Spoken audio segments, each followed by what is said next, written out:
नमस्कार, स्वागत आप सभी का। ग्लोबल अड्डा देख रहे हैं आप। मैं हूं आपके साथ पुनीत मिश्रा। आज एक बार फिर से ईरान पर हम चर्चा करने के लिए बैठे हैं, क्योंकि ईरान से जुड़ी कई सारी ताज़ा खबरें निकलकर सामने आई हैं। चाहे वो यूएनएचआरसी की बात हो या फिर अमेरिकी जो बेड़ा, सैन्य बेड़ा जो चल रहा है, जहाज़ी बेड़ा, उसके साथ साथ कुछ और ताकतवर हथियार या सैन्य मौजूदगी की बात हो। इसके साथ ही कुछ और खबरें भी निकलकर सामने आई हैं। तुर्की से भी पाकिस्तान से भी निकलकर सामने आई हैं और भारत से भी निकलकर सामने आई है। तो क्या क्या खबरें हैं, इनकी बात कर लेते हैं। तो सबसे पहले मेरे सहयोगी मेरे साथ आनंद मौजूद हैं, उनसे बात करते हैं ताज़ा अपडेट और खामनेई साहब का बयान, ट्रंप का ताज़ा बयान जो आया, और उसके बाद खामनेई साहब का ताज़ा बयान, फिर आगे की बात करेंगे। बिल्कुल, देखिए ट्रम्प का जो ताज़ा बयान आया है वो है 22-23 जनवरी को। दरअसल वो दावोस से वापस लौट रहे थे, तो उस समय उनका बयान आया है ईरान को लेकर के। एक बार ईरान को वो फिर से धमकाने वाली लहजे में उन्होंने अपना बयान दर्ज कराया है, और ये बयान सीधे सीधे यही बोला गया है ट्रम्प की तरफ से कि ये जो बेड़ा, जंगी जहाज की जो बेड़ा ईरान की ओर बढ़ी है, वो कहीं ना कहीं कार्रवाई करेगी। लेकिन हम चाहते हैं, ट्रम्प का कहना है कि हम चाहते हैं कि ये जो बेड़ा गई है ये कार्रवाई न करे, इस्तेमाल न हो इसका। पूरी तरीके से उनका कहना यही था। तो इस पर ये ट्रम्प का ये मानना है कि वो एक तरीके से दबाव बना रहे हैं, जो प्रेशर पहले बनाते आए हैं। जिस तरीके से आप देख रहे होंगे जून में भी जो हमले हुए थे, उसके पहले भी आप देखे होंगे कि परमाणु वार्ता को लेकर के किस तरीके से प्रेशर ईरान पे बनाए थे। लेकिन अब जो प्रेशर है ये सीधे सीधे युद्ध को चेतावनी देने वाली बात हो गई है, क्योंकि अगर यूएसएस अब्राहम लिंकन जो एयरक्राफ्ट कैरियर है वो ईरान की तरफ बढ़ रहा है, तेहरान की तरफ बढ़ रहा है, मिडिल ईस्ट में पूरी तरीके से तैनात कर दी गई है, तो ये कहीं ना कहीं ईरान के लिए बहुत ही चिंता का विषय है। और ये जो पेंटागन से यूएसएस अब्राहम लिंकन कैरियर जो है, उसमें 3 डिस्ट्रॉय और दर्जन भर करीब 15 F-15E जो कि फाइटर जेट है, मिडिल ईस्ट की ओर भेजा गया है। बिल्कुल ठीक है। देखिए, चीज़ें क्या हैं, अमेरिका क्या कर रहा है, इस बात को समझने की ज़रूरत है। आनंद, हमने इसके पहले जून में जो तनाव हुआ था, अभी यूएसएस अब्राहम लिंकन भेजा गया, उस वक्त यूएसएस कार्ल विंसन, मुझे याद है हमने खबर दिखाई थी, कार्ल विंसन को भेजा गया था। एक बात। दूसरी बात कि ऐसी ही तैनाती हो रही थी, ऐसी ही मैदानी सजावट जो है वो कर ली गई थी, कहीं ना कहीं प्रेशर बनाया गया था, और उसके बाद अटैक तो हुआ था और अटैक का इस्तेमाल किया गया था B-2 बॉम्बर्स के जरिए। B-2 बॉम्बर्स भी अभी एक्टिवेट तो कर दिए गए हैं डिएगो गार्सिया जो एयरबेस है वहां पर। तो एक चीज ये देखिए कि अमेरिका ने अपनी सजावट, मैदानी जमावट करनी शुरू कर दी है। ईरान तब भी ये कह रहा था, मुझे लगता है कि ऐसा ये होता है ना कि समय का पहिया वापस घूमता है, तो ईरान तब भी ये कह रहा था कि हम युद्ध नहीं चाहते हैं। और ईरान, मेरे ख्याल से अभी भी खामनेई साहब ने ये कहा था। क्या कहा खामनेई साहब ने? का जो बयान आया हुआ है वो एक तरीके से अमेरिकी जो राष्ट्रपति हैं डोनाल्ड ट्रम्प, उनको एक तरीके से अपराधी करार दिया है खामनेई साहब। और ये जो इनका बयान है ये 17 जनवरी को ये बयान आया था उनका, और उसमें उन्होंने साफ बोल दिया था कि जो ईरान है, ईरान युद्ध के पक्ष में नहीं है, और जो जैसा कि अभी आपने बोल रहा था कि ईरान के पक्ष में नहीं है, लेकिन ये जो पूरी तरीके से ईरान में प्रदर्शन हो रहा है और विदेशी ताकतें जो मिल रही हैं, इसमें कहीं ना कहीं अमेरिका और इजराइल का पूरा हाथ है, और एक तरीके से उनका अपराधी कहना, यानी अपराधी करार करना ट्रम्प को। क्योंकि ट्रम्प सीधे सीधे वो बयान में बोल रहे थे प्रदर्शनकारियों को कि आप प्रदर्शन करो, सरकारी चीज़ों पे कब्जे करो, आपके लिए मदद पीछे से आ रही है। तो कहीं ना कहीं इसी बयान को वो लेकर के अपराधी खामनेई साहब ने उनको करार दिया है। अच्छा, इस बीच क्या हो रहा है कि मिडिल ईस्ट में, जैसा जून के महीने के पहले हमने देखा था, मई के आसपास हमने देखा था कि वहाँ पर टेंशन क्रिएट हो रही है, वही तनाव जो है अब फिर से नजर आ रहा है। उसके बारे में भी कुछ खबर आनंद बता रहे हैं कि क्या तनाव है मिडिल ईस्ट में। मिडिल ईस्ट में देखिए बहुत सारे जो गतिविधि अब देखने को मिल रही है वो यही है कि एक तरीके से चारों तरफा उनको घेरा जा रहा है, ईरान को घेरा जा रहा है।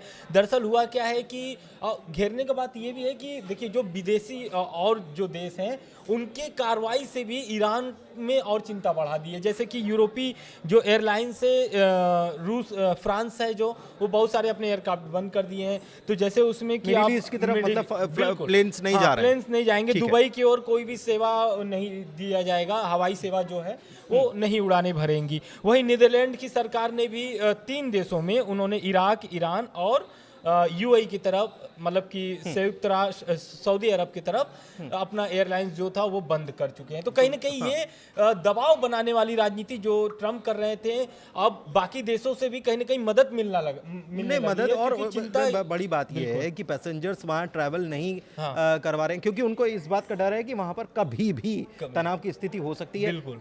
तुर्की ने भी इसको लेकर चिंता जाहिर की। बिल्कुल, तुर्की को लेकर के तो देखिए, तुर्की हमेशा से ईरान के पक्ष में रहा है। और वही बात अगर हम बोल दे तो जो वहाँ के विदेश मंत्री है फिदान, उन्होंने इजराइल, मतलब एक तरीके से साफ साफ इजराइल को घेरा है और उन्होंने कह दिया है कि ईरान पर वो तो मौका खोज रहा है, हमले की एक तलाश खोज रहा है कि बस एक मौका मिल जाए, उसके बाद तो फिर ईरान पर हमला चालू कर देंगे। और इजराइल का बात करें तो इजराइल भी वहाँ पर उस तरीके से तैयारी कर रहा है, क्योंकि जिस तरीके से यूएसएस अब्राहम लिंकन जो एयरक्राफ्ट है वो पहुंचा हुआ है, तो उसको लेकर के अब इजराइल भी अपनी पूरी तरीके से तैयारी शुरू कर दी है। बात करें तुर्की की, तो तुर्की के जो वहाँ के राष्ट्रपति हैं अर्दोगन, उनका भी एक तरीके से साफ साफ, हालांकि जो वहाँ के राष्ट्रपति जो है मसूद पेजेस्कियान, उनसे उनकी फ़ोन पर बात होती है और वो ईरान के पक्ष में हमेशा से खड़े रहे हैं तुर्की। और उनका यही कहना है कि जो भी मतलब ईरान पर दबाव बनाने की राजनीति हो रही है, विदेशी ताकतें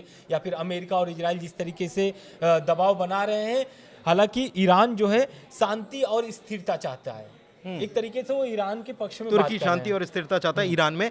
एक चीज़ और है, देखिए ये अगर मैं गलत नहीं हूं तो 15-16 तारीख तक ईरान में सब कुछ मेरे ख्याल से शांति और एक प्रकार से वहाँ प्रदर्शन का दौर भी खत्म हो गया था, उसे कंट्रोल में कर लिया गया। लेकिन इसके बाद एक चीज़ और होती है आनंद, वो होता है ईरान में साइबर अटैक। उसके बारे में क्या जानकारी? देखिए, पहले तो हम ये बता दें, साइबर अटैक वाली जो खबर है ये बहुत बड़ी खबर है। इसलिए खबर क्यों है, क्योंकि वेनेजुएला वाले में भी यही हुआ था, अटैक के पहले ही वहाँ पर साइबर अटैक हुए थे। और साइबर अटैक होने से वहाँ की जो टेलीविजन है या फिर जो सरकारी संस्था है, जो भी जैसे मान लीजिए वहाँ के रक्षा मंत्रालय है, सारे जो कार्य है वो ठप हो जाते हैं, क्योंकि कोई भी कार्य नहीं होता है। और ये ठीक वेनेजुएला में हुआ था। अटैक के पहले, उन राष्ट्रपति की गिरफ्तारी के पहले वहाँ पर यही कारनामे देखने को मिले थे जो ईरान में देखने को मिला। प्रदर्शन खत्म हो चुके थे, प्रदर्शन ठंडे पड़ चुके थे। उसके बाद जो है कि लगभग 19 जनवरी को, रिपोर्ट यही है, अभी की ये खबर नहीं है लेकिन खबरें अब जो सामने आ रही है ईरान को लेकर के यही आ रही है कि 19 जनवरी को आसपास, यानी कि कुल जो कुछ रिपोर्ट है कि 18 या 19 जनवरी को वहां पर साइबर अटैक हुए थे। साइबर अटैक में हुआ क्या था, ईरान के कुछ प्रमुख जो टीवी चैनल हैं उनको हैक कर लिया गया था। और उसमें दिखाया क्या गया था, उसमें वीडियो उस चैनल के प्रसारण में दिखाई दे रहे थे खामनेई के खिलाफ में, और वहां पर दिखाई दे रहे थे रजा पहलवी के समर्थन में मामले चल रहे थे। मतलब उनके बयान और ये तमाम चीजें उनके बहुत सारे मैसेज जो थे, जो प्रदर्शन जब चल रहे थे 28 दिसंबर से जब प्रदर्शन शुरू हुआ था, तो उस समय भी बहुत सारे सोशल मीडिया पे रजा पहलवी ने मतलब एक तरीके से प्रदर्शनकारियों को समर्थन करते हुए बहुत सारे बयान भी दिए थे।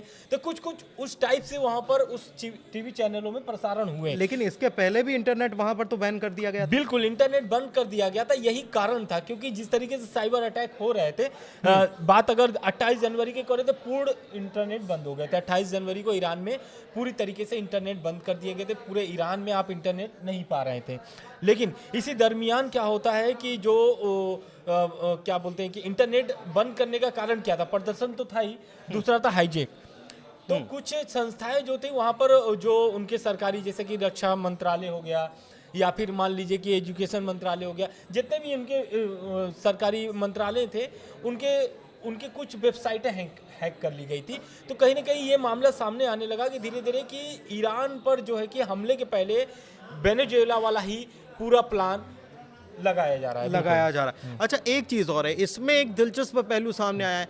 दिलचस्प पहलू सामने क्या आया है कि अमेरिका और ईरान के बीच एक मिडिल मैन आ सकता है जो शांति स्थापित करा सके, और नाम सुनकर हैरान हो जाएंगे, ये है पाकिस्तान। अब पाकिस्तान कैसे इसमें हो सकता है, इसकी चर्चा हम बाद में करेंगे, लेकिन फिलहाल इस चर्चा को यहीं समाप्त करते हैं, क्योंकि चर्चा बहुत ज़्यादा लंबी हो गई। चर्चा आपको कैसी लगी ये ज़रूर बताइएगा। ईरान में साइबर अटैक होना, अमेरिका की तरफ से जो जंगी जहाज़ों का बेड़ा आगे बढ़ना, और जो पहले देखने को मिला था वही वापस देखने को मिलना, ये क्या बता रहा है? क्या एक बार फिर से ईरान पर पूरी तरह से हमले की तैयारी कर ली गई है और इसमें बाकी मुल्कों का, खास तौर पर नेटो देश और यूरोपीय देश जो हैं उनका क्या रुख रहने वाला है, इसकी भी चर्चा करेंगे। इसका वीडियो भी आपको बताएंगे। फिलहाल इस वीडियो में इतना ही। धन्यवाद। धन्यवाद।